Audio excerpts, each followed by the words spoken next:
Olá, pessoal. Meu nome é Ana Cleide e hoje nós vamos conversar sobre a conclusão da redação. A conclusão, a última parte, que também nós conhecemos como proposta de intervenção, o Enem pede como proposta de intervenção. A conclusão, ela é a parte final do texto, né? O fechamento das ideias discutidas. Então, lá na introdução, você anuncia quais são os seus dois problemas, que é a sua tese. No desenvolvimento, você discute essa tese, esses problemas, né? Amplia essa discussão, embasa e na conclusão você vai mostrar a sua proposta de intervenção. Bom, essa proposta de intervenção, ela vale 200 pontos na redação do Enem, né? O participante elabora a proposta de intervenção e essa proposta, para ele tirar 200 pontos, é como está aqui, né? Está desse jeito lá no material do participante. O participante elabora a proposta de intervenção clara e inovadora, relacionada à tese e bem articulada com a discussão desenvolvida no texto, que é exatamente o que eu expliquei. E para você ter esses 200 pontos, esses pontos são explicitados, né? Os meios para realizá-la. Então, quando você detalha, você consegue esses 200 pontos. Quando você cumpre todas as coisas.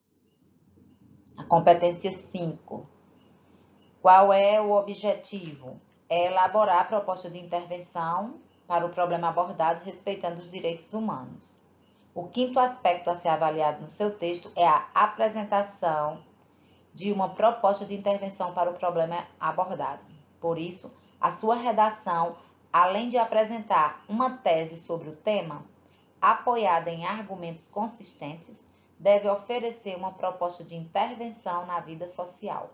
Pronto, então aqui, em poucas palavras, ele diz que você vai colocar esses problemas na introdução, discutir no desenvolvimento e resolver na conclusão. Essa proposta deve considerar os pontos abordados na argumentação, tá vendo? Deve manter vínculo direto com a tese desenvolvida no texto e coerência com os argumentos utilizados, já que expressa a sua visão como autor das possíveis soluções para a questão discutida.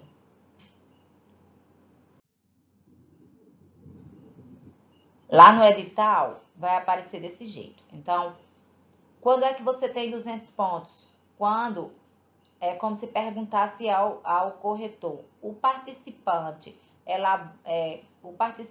cumpre todos os pontos? E aí o corretor respondesse, o participante elabora muito bem proposta de intervenção detalhada, relacionada ao tema e articulada à discussão desenvolvida no texto. Olha aí. Quando você faz essa intervenção muito bem e detalhada, aí você consegue os 200 pontos, né, sonhados na quinta competência. Quando é que você perde 40 pontos? É quando você elabora bem a proposta, veja que não é muito bem, você elabora bem a proposta de intervenção relacionada ao tema e não é detalhada. Se você não detalhar essa proposta, então você não tem 200 pontos, você perde 40 pontos daqui para cá, por conta dessas duas palavras aqui que faz toda a diferença. 120. Quando é que eu tiro 120 na redação? O participante elabora de forma mediana, veja, mediana, mais ou menos, proposta de intervenção relacionada ao tema e articulada à discussão desenvolvida no texto. 80, que é uma nota baixíssima, ninguém quer. O participante elabora de forma insuficiente proposta de intervenção relacionada ao tema ou não articulada com a discussão desenvolvida no texto. Você jogou lá na tese 2 problemas, desenvolve esses 2 problemas, mas quando chega na intervenção você resolve outro problema que não está na tese nem no seu desenvolvimento. Então, você fica com 80 pontos apenas dos 200. 40. Quando é que acontece isso?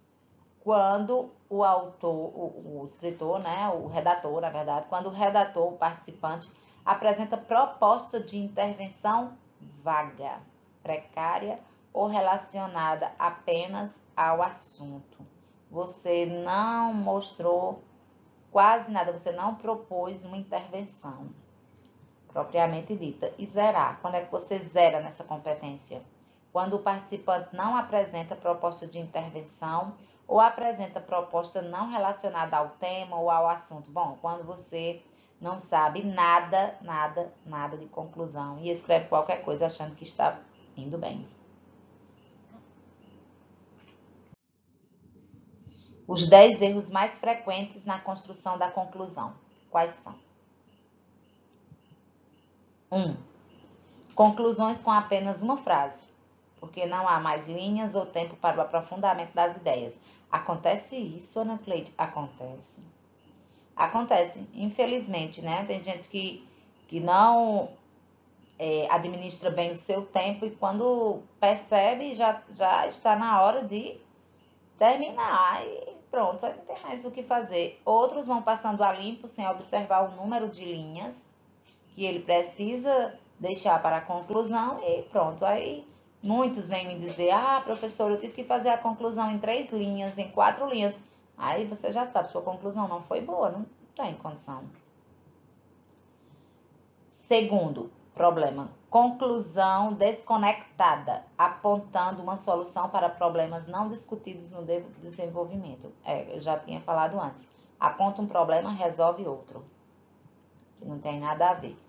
Terceiro problema, soluções utópicas, mágicas, vagas, não viáveis, né? Que não acrescenta nada ao texto, não resolve nada. O quarto problema é quando você faz uma transição abrupta entre desenvolvimento e conclusão, ou seja, você não usa o articulador de conclusão. Quando você não faz isso, portanto, destarte, quando você não faz isso, constata-se então que, fica evidente, portanto, que você não usa esse articulador, então você vai direto resolver o problema. Às vezes é porque realmente não deixou linha, aí tenta fazer lá uma forma que dê certo e acaba cometendo esse erro grande. Quinto problema, confundir as atribuições de cada órgão ou poder. Quando você confunde os segmentos sociais, você diz que a polícia civil deveria colocar mais carros nas ruas para inibir a ação dos assaltantes e aí não é a polícia civil, né? É a polícia militar, por exemplo. O poder legislativo, quem elabora as leis, você vai dizer que é o outro poder. Então, confundir essas atribuições é um erro, sim. Sexto, desrespeito aos direitos humanos. Isso aí já vem me mostrando lá na capinha, né, na proposta.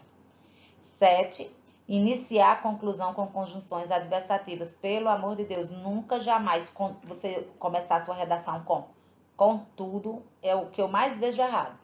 É iniciar a conclusão com essa conjunção. Contudo, então, todavia, entretanto, no entanto, essas conjunções, elas são adversativas e ela vai contrariar a ideia anterior. Isso quer dizer que você está dizendo para o corretor assim, olha, tudo que eu escrevi na minha introdução e no meu desenvolvimento, eu vou desdizer agora na conclusão. Olha só. Vergonhoso, né? Então, Ana Cleide, mas eu não consigo aprender de jeito nenhum essas.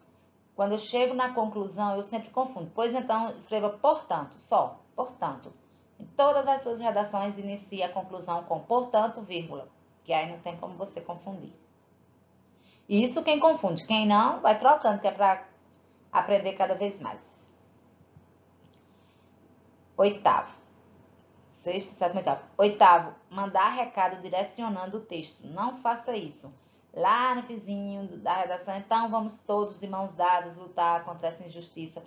Quem vai lutar? Você está mandando esse recado para quem? Não faça. 9. Exagero enfático, interrogações e exclamações. Não use interrogações. Eu diria que você não use. Quando você pega redações nota 1000 para ler, você percebe que eles não ficam usando interrogações, não ficam fazendo perguntas. E exclamações também não precisa disso, né? Você pode convencer sem precisar desse exagero. Não faça perguntas. E na conclusão é que não deve fazer mesmo. Ah, professora, mas eu gosto de fazer uma pergunta no meu texto. Bom, aí o texto é seu. Agora, você faça a pergunta e responda imediatamente. Se você não responder, logo ficar enrolando para responder e o corretor não perceber que você respondeu, então você vai perder ponto aí, porque a sua argumentação vai ficar falha. E o 10º erro é não apresentar a proposta de intervenção deixando o texto aberto. Ou você só faz um comentário, mas você não apresenta a proposta de intervenção, faz só um comentário pensando que está fechando o texto, né? Como se fosse uma retomada do texto. Mas você não aponta a sua proposta de intervenção, ficou aberto. Pode ter escrito 30 linhas, mas se você não apresentou a proposta de intervenção, ficou aberto o seu texto. Fique atento. De nada adianta uma conclusão bem escrita se não for compatível com a argumentação anterior, se contrariar ou ignorar a tese ou desviar-se dela, acrescentando ideias novas que criem expectativas para o leitor, exatamente. Se você você colocou lá na sua introdução que o problema para determinada causa é a insuficiência das leis e o machismo, digamos, então você vai, no parágrafo 1, você vai tratar dessa insuficiência da lei, no D1, no D2 você vai tratar do machismo. Então, quando você chegar na conclusão, você vai resolver esses dois problemas. Aí você não vai trazer aqui para o problema o que você não falou, que foi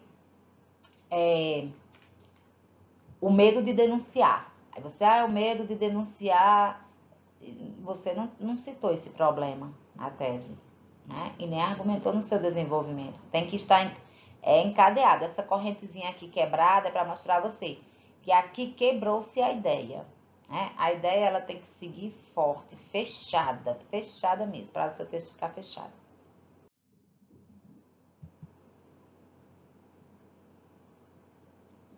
A estrutura interna da sua conclusão. Como é que se faz essa estrutura interna?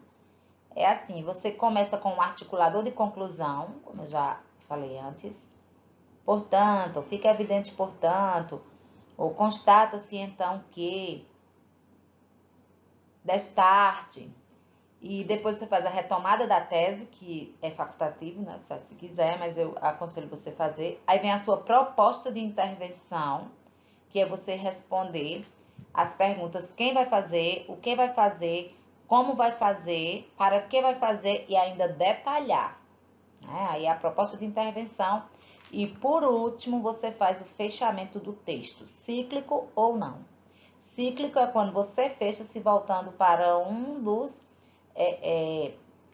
repertórios socioculturais, um deles que você citou na introdução, no desenvolvimento 1 ou no desenvolvimento 2. Quando você se volta para um deles, você fez um fechamento cíclico. Se você quiser também, você não precisa apresentar, não vai perder ponto por isso. Eu gosto de apresentar e gosto muito quando meu aluno apresenta, porque eu vejo que ele tem projeto de texto.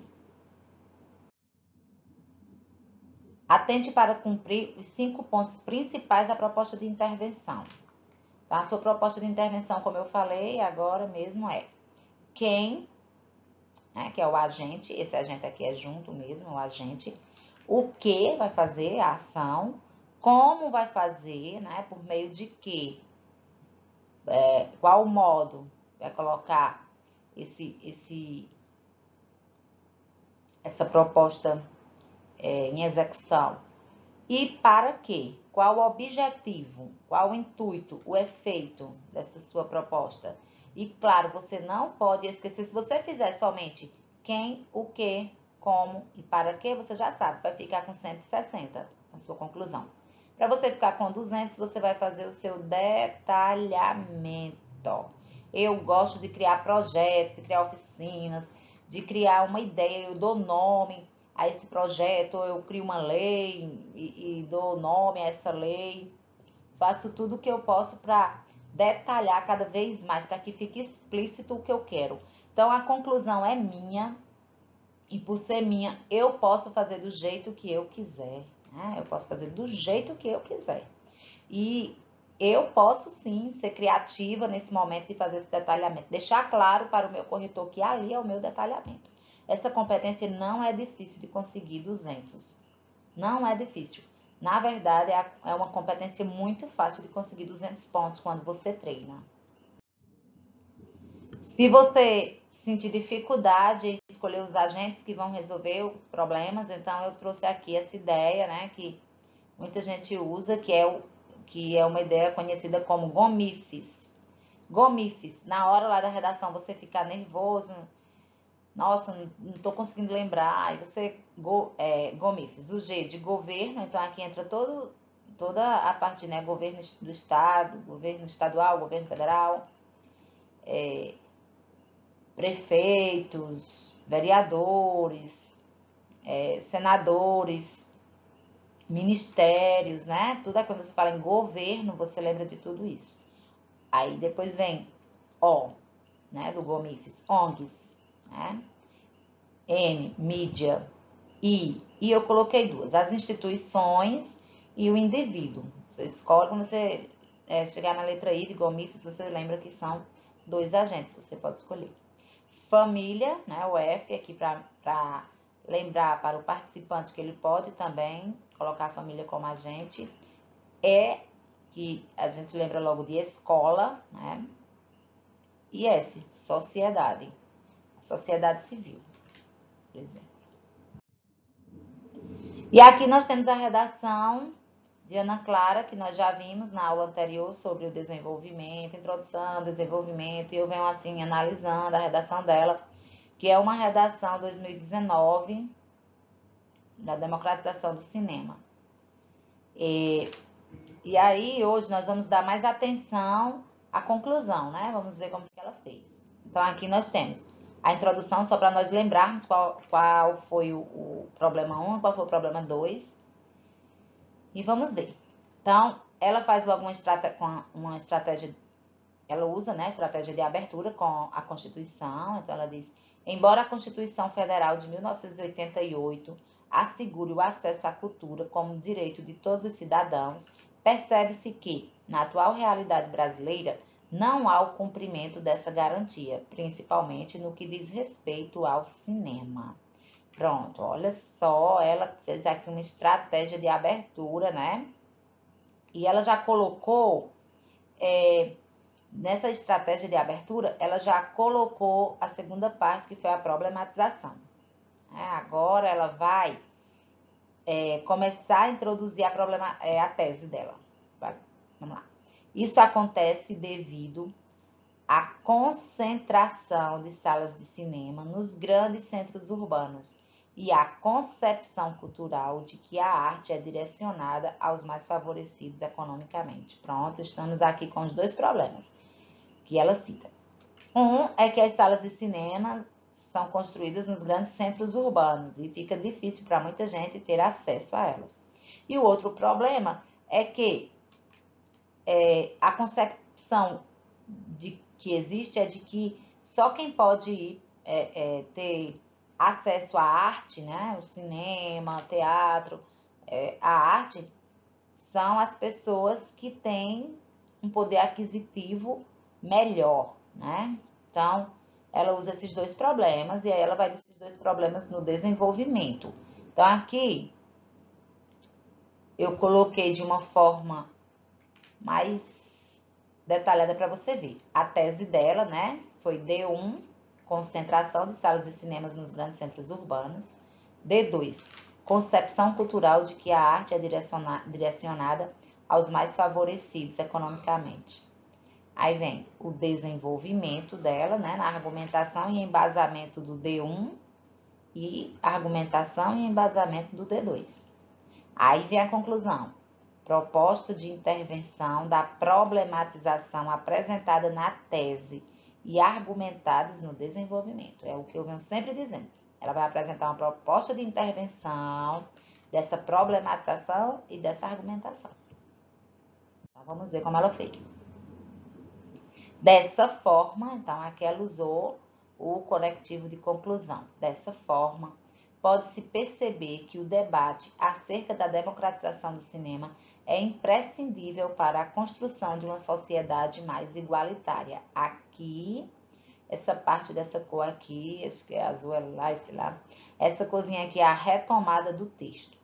Nessa lógica, é imperativo que o Ministério da Economia, então ela escolheu aqui o Ministério para resolver, destine verbas para a construção de salas de cinema. Então, quem? O Ministério da Economia. Faça o quê? Destine verbas para a construção de salas de cinema. Agora ela vai detalhar. De baixo custo, porque ela podia só dizer construção de sala de cinemas por meio da inclusão, tá vendo? Ela podia só ter feito isso, colocado logo o modo, mas ela faz questão de detalhar, né? Sala de cinema de baixo custo. Como é que são essas salas? De baixo custo ou gratuitas nas periferias brasileiras. Cuidado com essa palavra gratuitas. A palavra é gratuitas e não gratuitas. Não existe gratuita porque não tem acento. É gratuita, gratuito, né? Então, isso daqui que está sublinhado é o detalhamento por meio da inclusão desse objetivo na lei de diretrizes orçamentárias. Então, aqui ela disse como, né? Ela já disse quem, Ministério da Economia, o que, destinar verbas para a construção de salas de cinema. Detalha como são essas salas, né? Que é o detalhamento. Ela já está indo aí para os 200 pontos. Agora ela vai dizer como, por meio da inclusão desse objetivo na lei de diretrizes orçamentárias. Para quê? Com o intuito de descentralizar o acesso à arte. Pronto. Ela podia ter feito só isso aqui. Era a conclusão dela, estava bem feitinha já. Já estaria pronta a conclusão. Mas ela tem espaço no texto e ela quis fazer uma microsolução. Então, ela fez, né? Ela já fez com todos os pontos. Eu não aconselho a pessoa fazer duas propostas de intervenções que nenhuma é detalhada. Então, se você fizer isso, você não vai ter os 200 pontos, mesmo você apresentando duas conclusões. Duas propostas, desculpa. Duas propostas. Mas ela não. Ela detalhou tudo e acrescentou. Então, além disso, cabe às instituições de ensino promoverem passeios aos cinemas locais, desde o início da vida escolar das crianças. Olha aí, tá vendo? Mediante como? Mediante autorização e contribuição dos responsáveis. Para quê? A fim de desconstruir a ideia de elitização da cultura, sobretudo em regiões carentes. Então, ela tinha a letra pequena, ela sabe ser sucinta, né? E ela foi aí fechando a ideia e deu para ela fazer duas propostas de intervenções, sendo que uma é mais detalhada que a outra. Bom, depois ela vai e faz o fechamento do texto, ó. Feito isso, a sociedade brasileira poderá caminhar para a completude da democracia no âmbito cultural. Aí ela aqui fez um fechamento que não é obrigatório, mas é muito interessante que você coloque, né? Então, ela tinha espaço, tinha ideias e ela fez isso. Lembre-se de que o parágrafo de conclusão é o último a ser lido pelos corretores, gerando a impressão final antes de a nota ser lançada. Assim, é de suma importância caprichar nesse fechamento, de modo a impressionar os corretores no último momento de eles atribuírem um valor a seu texto. Então, se sua conclusão é bem feita, é a primeira, pelo menos é a primeira parte do texto que eu dou nota. Eu leio a conclusão ali, quando eu vou ler a conclusão já vou procurando todos os pontos, terminei de ler, já dou a nota da quinta competência, que é a última, mas é a última parte que eu leio o texto, é a primeira que eu já dou a nota. Então, o esquema básico da dissertação é esse daqui. Primeiro parágrafo, fato, tema, tese. Então, aqui esse fato é a estratégia de abertura, que é algo que ninguém vai discordar de você, é um fato que você vai citar. Aí vem o tema, esse tema tem que estar aqui dentro dessa introdução. E eu coloquei com letras maiúsculas tese, porque é a parte mais importante da sua introdução. Não pode deixar de ter de jeito nenhum sua tese, que é o seu argumento 1 e o seu argumento 2, né? Problema 1, problema 2. Quando você chegar no segundo parágrafo, será discutido, você vai desenvolver o argumento 1, esse problema, vai colocar o tópico frasal, vai embasar, vai ampliar, vai provar de que você tem razão do que você pensa. No terceiro parágrafo, você vai construir o seu desenvolvimento do argumento 2, vai fazer a mesma coisa, porque aqui é um parágrafo gêmeo, né? Eles são gêmeos. Esses dois parágrafos são gêmeos, eles têm a mesma estrutura, tópico frasal, aí você vai depois ampliar o tópico frasal com embasamento e sua opinião. Claro, sem se incluir, porque é um texto dissertativo argumentativo, não cabe você se incluir. Quarto parágrafo é o último parágrafo do seu texto e a sua conclusão. Então, você vai usar o operador de conclusão, mais a retomada do tema e a proposta de intervenção. Pronto, isso aqui é o esquema. Essa exemplificação ficou aqui do lado, porque você pode utilizar o seu argumento de autoridade, seu repertório sociocultural, se você quiser, na introdução, no desenvolvimento, ou no desenvolvimento 1 ou 2, tanto faz, onde você vai colocar esse repertório. Há pessoas que colocam mesmo, um na introdução, um no desenvolvimento 1 e outro no desenvolvimento 2. Então, depende muito do seu conhecimento. Por hoje é isso. Nas próximas aulas estudaremos outros detalhes da redação, né, solicitada no Enem. Nós vamos ainda ver o projeto de texto e eu pretendo construir uma redação com vocês, mostrando parte por parte dessa redação que será construída por mim. Um abraço a todos e boa sorte aí nos estudos.